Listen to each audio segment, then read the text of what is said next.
Video guys, ang ipapakita ko sa inyo ang tinanim ko ng kalabasa at saka sitaw, okra ay tumubo na siya. Ipakita ko sa inyo ang update dahil ngayon lalagyan ko siya ng lupa paunti-unti.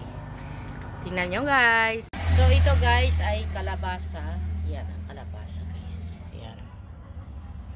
Ito yung sitaw. Yan, may sitaw pa nga ang nakaano yan. Yan, sitaw. Yan. Yan, okra. Ito yung okra. So, ang dami pa doon, hindi tumubo. So, ito lang ang tumubo. I-observe ko lang muna yung iba. Yan. Lalagyan ko siya ng unti-unti ng lupa.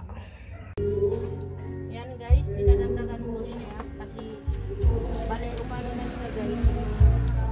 Malaki na siya. Pero unti-unti ko siya dinadagdagan ng lupa. Yung lupa niya, yung pinagsunugan ko dito, yung ginamit ko para fertilizer. Tulad itong sitaw na ito. Ang malaki na siya.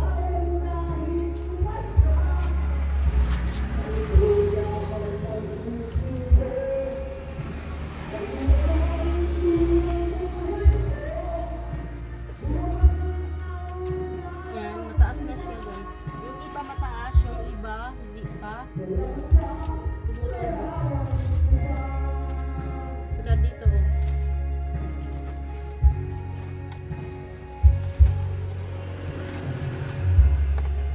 Matangkad na siya. Kaya hindi siya papareho. Ito okra, ito siya guys.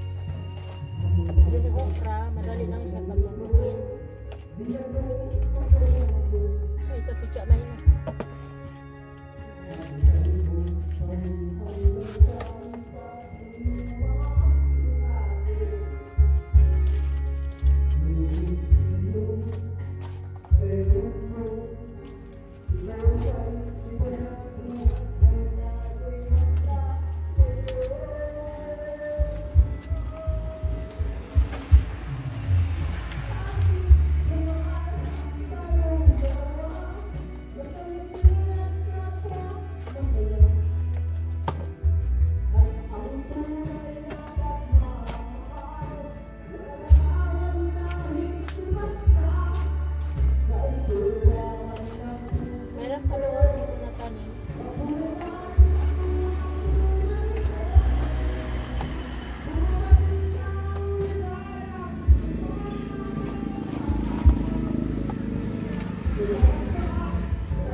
Yan guys, natapos na guys.